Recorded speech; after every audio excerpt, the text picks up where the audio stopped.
Donald Mackenzie. Mitologia egípcia e lendas. Esse audiolivro é uma tradução livre, com base na versão inglesa do documento, disponível em domínio público. A tradução e produção desse audiolivro foi realizada pelo canal Livros Históricos. Para facilitar a compreensão do audiolivro, algumas alterações e simplificações foram feitas, visando a melhor compreensão do audiolivro. Capítulo 2. A tragédia de Osíris. Quando Osíris nasceu, uma voz de fora dos céus proclamaram. Abre aspas. Agora chegou o Senhor de todas as coisas. Fecha aspas. O sábio Pamílis tinha conhecimento das notícias do lugar sagrado em Tebas, e ele proferiu um choro de alegria e disse às pessoas que o bom e sábio rei tinha aparecido entre os homens. Quando Ra envelheceu e ascendeu ao céu, Osíris sentou-se em seu trono e governou a terra do Egito. Os homens eram apenas selvagens quando ele veio pela primeira vez entre eles. Eles caçavam animais selvagens, vagavam em tribos de nômades aqui e ali, para cima e para baixo do vale, e entre as montanhas, e as tribos constantemente lutavam entre si em batalhas. Malvados eram seus caminhos e seus desejos eram pecaminosos. Osíris inaugurou uma nova era. Ele fez boas leis e proferiu decretos, ele julgava entre os homens com sabedoria. Ele causou o prevalecimento da paz ao longo de toda a terra do Egito. Ísis foi rainha e esposa de Osíris. Ela era uma mulher de grande sabedoria. Percebendo a necessidade da humanidade, ela colheu espigas de cevada e trigo que encontrou crescendo, e as deu ao rei. Então Osíris ensinou os homens a dividir a terra que tinha estado sob a enchente, para semear a semente, no seu devido tempo, para fazer a colheita. Ele também os instruiu a moer milho e amassar farinha para que tivessem comida em abundância. Pelo governante sábio a videira foi cultivada em postes, ele cultivou os frutos e fez com que os frutos fossem colhidos. Ele era um pai para seu povo e os ensinou a adorar os deuses, a construir templos e viver vidas sagradas. A mão do homem não foi mais levantada contra seu próprio irmão. Havia prosperidade na terra do Egito nos dias de Osíris, o bom. Quando o rei percebeu as excelentes obras que havia realizado no Egito, ele saiu para percorrer o mundo inteiro com o propósito de ensinar sabedoria a todos os homens, e persuadi-los a abandonar seus maus caminhos. Não foi pela conquista da batalha que ele alcançou seus triunfos, mas pela razão de ser gentil, ter uma fala persuasiva e pelas músicas e canções. A paz seguia seus passos, e os homens aprenderam a sabedoria com seus próprios lábios. Ísis reinou sobre a terra do Egito até o seu retorno. Ela era mais forte do que Sete, que considerava com olhos ciumentos as boas obras de seu irmão, pois seu coração estava cheio de maldade e ele amava a guerra mais do que a paz. Ele desejava incitar a rebelião no reino, mas a rainha frustrou seus desígnios perversos. Ele procurou em vão prevalecer na batalha contra ela, então ele conspirou vencer Osíris pela astúcia. Seus seguidores eram 72 homens que eram súditos da rainha escura da Etiópia. Quando Osíris voltou de sua missão, houve grande alegria em sua terra. Uma festa real foi realizada, e Sete veio para se divertir, e com ele estavam seus companheiros conspiradores. Ele trouxe um baú bem torneado e decorado, que ele mandou fazer de acordo com a medida do corpo do rei. Todos os homens o elogiaram na festa, admirando sua beleza, e muitos desejaram possuí-lo. Quando os corações ficaram felizes com a cerveja bebida, Sete proclamou que iria presentear o baú para aquele cujo corpo se ajustasse às proporções exatas do baú. Não houve suspeita de desígnio maligno entre os súditos fiéis de Osíris. Os convidados falavam levemente, trocando piadas uns com os outros, e todos estavam ansiosos para o que Sete havia desejado. Aconteceu então que um após o outro entravam no baú naquela noite fatídica, até que parecia que nenhum homem poderia ser capaz de ganhá-lo. Então Osíris veio adiante e deitou-se dentro dele, o preenchendo em todas as partes. Mas seu triunfo foi conquistado em sua hora sombria, que era a hora de sua condenação. Antes que ele pudesse levantar seu corpo, os seguidores do mal de Sete saltaram de repente para a frente e fecharam a tampa. Eles a pregaram com firmeza e a soldaram com chumbo. Assim, o baú ricamente decorado tornou-se o caixão do bom rei Osíris, de quem partiu o fôlego da vida. A festa foi interrompida em confusão. A alegre festa terminou em tristeza, e sangue foi derramado ao invés de cerveja. Sete ordenou que seus seguidores carregassem e retirassem o baú, para descartá-lo secretamente. Assim como ele ordenou, eles o fizeram. Eles se apressaram, e durante a noite o jogaram no Nilo. A corrente o carregou na escuridão e, quando amanheceu, alcançou o grande oceano e foi levado de um lado para o outro, sacudindo-se entre as ondas. Assim terminaram os dias de Osíris e os anos do reinado sábio e próspero na terra do Egito. Quando as notícias dolorosas foram transmitidas a Ísis, ela foi atingida por grande tristeza e recusou-se a ser confortada. Ela chorou lágrimas amargas e chorou em voz alta. Então ela fez um voto obrigatório, cortou uma mecha de seu cabelo brilhante e vestiu as vestes de luto. Depois disso, a rainha viúva vagou para cima e para baixo na terra, procurando pelo corpo de Osíris. Ela também não descansou, nem parou até que encontrasse o que procurava. Ela questionou cada um que encontrou, um após o outro, e eles responderam sem conhecimento. Por muito tempo ela fez uma busca em vão, mas por fim ela foi informada por crianças, que viram o baú flutuando no Nilo e entrando no mar pela foz do delta que leva o nome da cidade de Tanis. Enquanto isso, Sete, o usurpador, ascendeu ao trono de Osíris e reinou sobre a terra do Egito. Os homens eram injustiçados e despojados de suas posses. A tirania prevaleceu junto com grande desordem, e os seguidores de Osíris sofriam perseguição. A rainha Ísis tornou-se uma fugitiva no reino, e ela procurou esconder-se dos seus inimigos em pântanos e na selva profunda do delta. 7 escorpiões a seguiram, e estes eram seus protetores. Ra, olhando para baixo do céu, ficou com pena por causa de sua grande aflição, e ele enviou em seu auxílio Anubis, o abridor de caminhos, que era o filho de Osíris e Neptis, e ele se tornou seu guia. Um dia, Ísis procurou abrigo na casa de uma pobre mulher, que foi tomada por tanto medo quando viu os temíveis escorpiões, que ela fechou a porta contra a rainha errante. Mas um escorpião entrou, e mordeu seu filho para que ele morresse. Então, altos e longos foram os lamentos da abatida mãe. O coração de Ísis foi tocado por pena, então ela proferiu palavras mágicas que fizeram com que a criança viesse para a vida novamente, e a mulher serviu a rainha com gratidão enquanto ela permaneceu na casa. Então Ísis deu à luz o seu filho Horus, mas Sete veio a saber onde a mãe e o bebê estavam escondidos, e ele os fez prisioneiros na casa. Era seu desejo matar Horus, porque ele iria tornar-se seu inimigo e pretendente do trono de Osíris. Mas o sábio Thoth saiu do céu e deu avisos a Ísis, e ela fugiu com seu filho de noite. Ela se refugiou em Buto, onde ela deu Horus para ser protegido por Osite, a deusa virgem da cidade, que também era uma serpente. Ela fez assim para que ele pudesse ser protegido contra a fúria de Sete, seu tio perverso, enquanto ela saiu para procurar o corpo de Osíris. Mas um dia, quando ela chegou para olhar para a criança, ela encontrou ele quase morto. Um escorpião tinha mordido ele, e nem estava em seu poder restaurá-lo para a vida novamente. Dentro de sua amarga dor, ela invocou o grande deus Ra. Sua voz ascendeu ao alto céu, e o barco do sol ficou no seu caminho. Então o sábio Thoth desceu para fornecer ajuda. Ele lançou um feitiço poderoso. Ele falou palavras mágicas sobre a criança, que foi imediatamente restaurada à vida novamente. Era da vontade dos deuses que ele deveria crescer em uma forte masculinidade. Em seguida, golpear o assassino de seu pai. O caixão de Osíris foi dirigido pelas ondas para Bibjus, na Síria, e isto foi lançado na praia. Uma árvore sagrada brotou e cresceu ao redor dela, e o corpo do governante morto foi encerrado dentro do seu grande tronco. O rei estrangeiro da terra maravilhou-se muito com a árvore maravilhosa, porque tinha um crescimento muito rápido. Ele então deu ordem para que fosse cortada. Como ele desejava, assim foi feito. Em seguida, o tronco foi erguido em sua casa como um pilar sagrado, mas para nenhum homem foi dado saber sobre o segredo que ela continha. Uma revelação veio até Ísis, e ela partiu para Bibjus em um navio. Quando ela alcançou a costa síria, ela desembarcou vestida com roupas comuns e sentou-se ao lado de um poço, chorando amargamente. As mulheres então vinham tirar água e falavam com ela com pena, mas Ísis não respondeu, nem parou de lamentar, até que as servas da rainha se aproximaram. Para eles, ela deu saudações gentis. Quando eles tinham falado gentilmente com ela, ela trançou seus cabelos, e em cada mecha ela respirou um perfume doce e atraente. Então aconteceu que quando as donzelas voltaram para a casa da rainha e sentiram o perfume, ordenaram que a mulher estranha fosse trazida até lá. Então Ísis encontrou favor aos olhos da rainha, que a escolheu para ser a mãe adotiva do bebê real. Mas Ísis recusou amamentar a criança, e para silenciar seus gritos por leite, ela colocou o dedo em sua boca.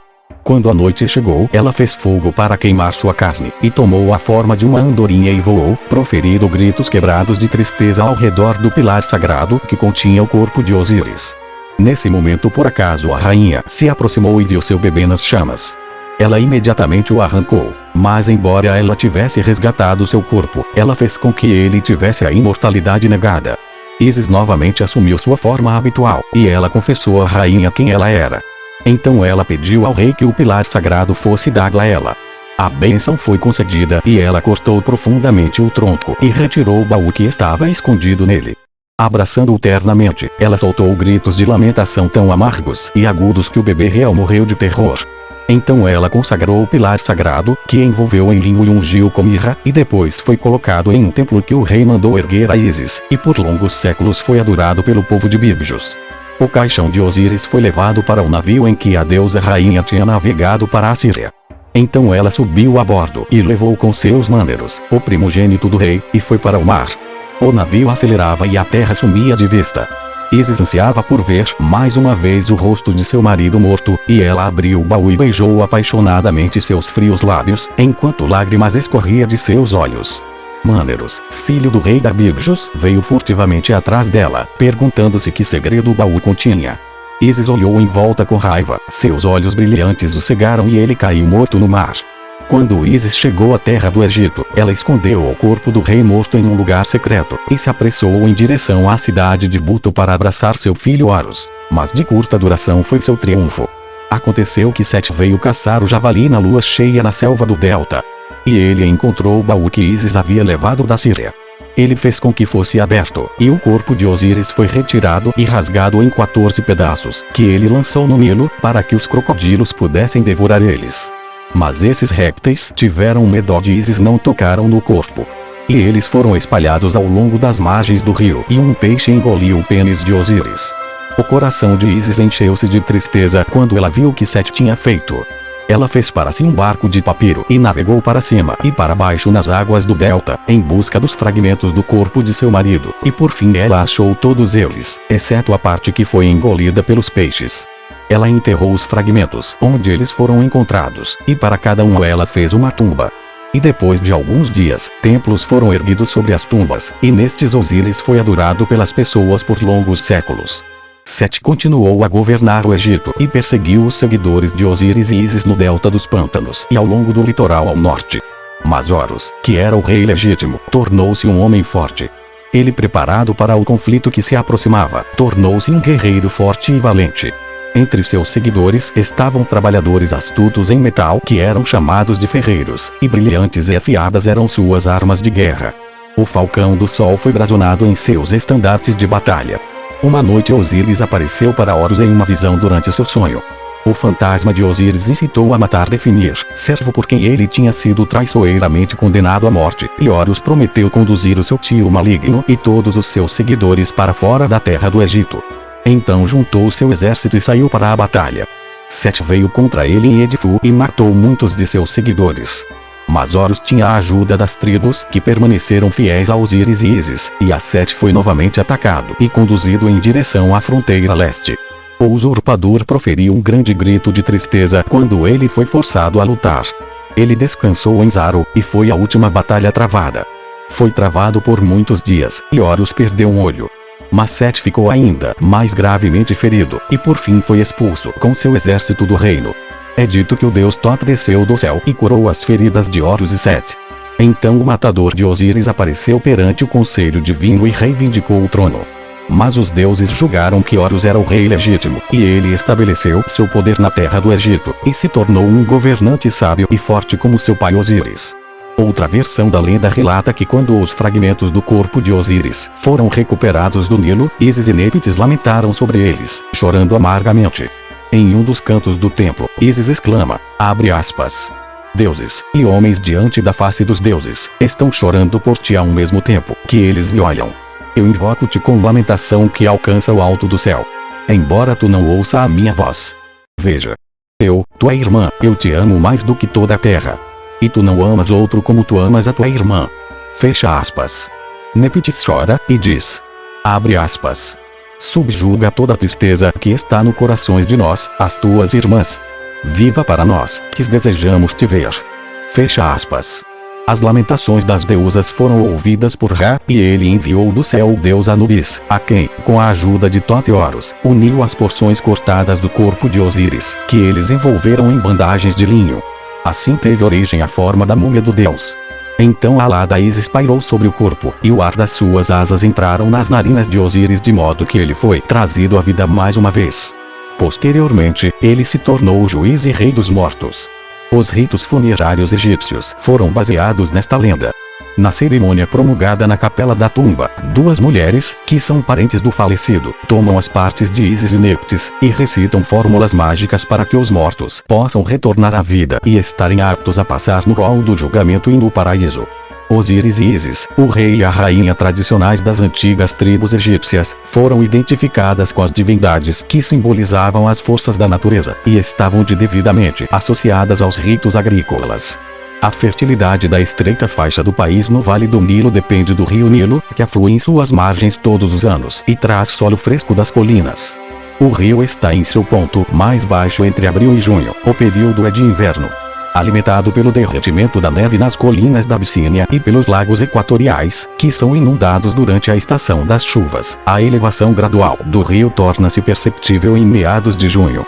As águas primeiro assumem uma tonalidade avermelhada por causa da terra que elas carregam. Por um curto período, ele então se torna esverdeado e insalubre. Antes que a mudança ocorresse, os anciãos egípcios estavam acostumados a armazenar água para uso doméstico em galões grandes. No início de agosto, o Nilo está alto. É quando os canais são abertos nos tempos antigos, para que as águas fertilizassem os campos.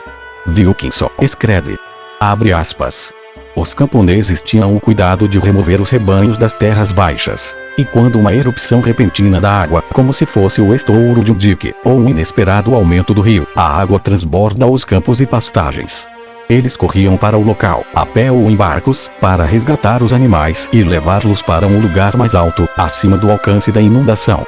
E embora alguns suponham que a inundação não atinge agora a mesma altura que antigamente, aqueles que viveram no campo frequentemente viram as aldeias do delta, como Herodoto as descreve, como ilhas no mar, com as mesmas cenas de resgatar o gado da água. De acordo com Plínio, uma inundação adequada é de 16 côvados. No caso de ser de 12 côvados, o país sofre fome. Caso fossem 13 côvados, o país ainda se encontra em deficiência. Caso fossem de 14 côvados, era causa de alegria. Caso fossem 15 côvados, era escassez. Caso fossem 16 côvados, era um deleite. A maior ascensão do rio nesse período eram de 18 côvados. Segundo Wilkinson, quando o rio aumentou muito nos dias dos faraós, as vidas e as propriedades dos habitantes estavam em perigo. Algumas aldeias foram a colapso. Daí a lenda de que Ra procurou destruir os seus inimigos entre a humanidade. A inundação está alta no final de setembro, e continua parada por cerca de um mês. O rio não retoma suas proporções normais até o fim de setembro. Novembro é o mês da semeadura. A colheita é feita no Alto Egito em março, e no Baixo Egito em abril. Foi acreditado pelos agricultores antigos, que as lágrimas de Ísis eram a causa do aumento de volume no rio. No culto à lenda do Deus Sol, sua estrela é Hathor, é o olho de Ra, que vem para assassinar a humanidade. Existem evidências de que sacrifícios humanos eram oferecidos ao Deus Sol nesse período.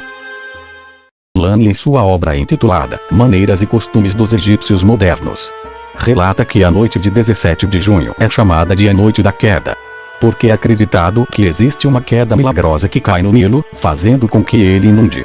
Uma cerimônia interessante costumava ser realizada no corte da barragem, no antigo Cairo.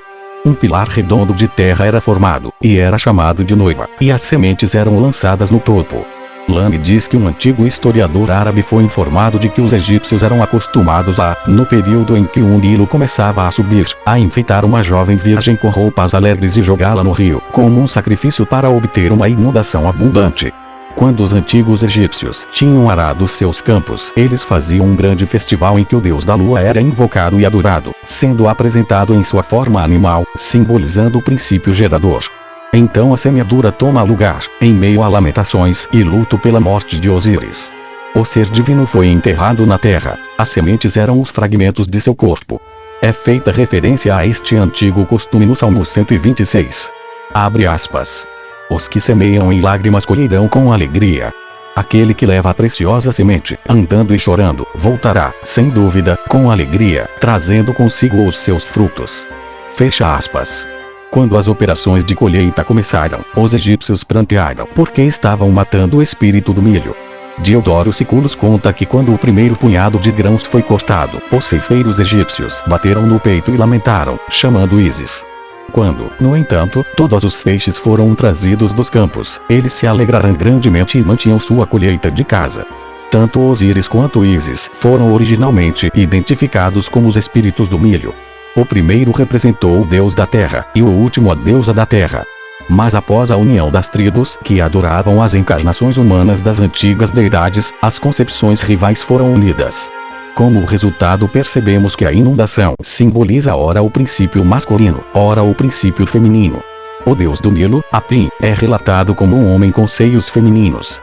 Em um canto do templo de Abidos, Ísis faz referência a si mesma como a mulher que foi feita homem pelo seu pai, Osíris.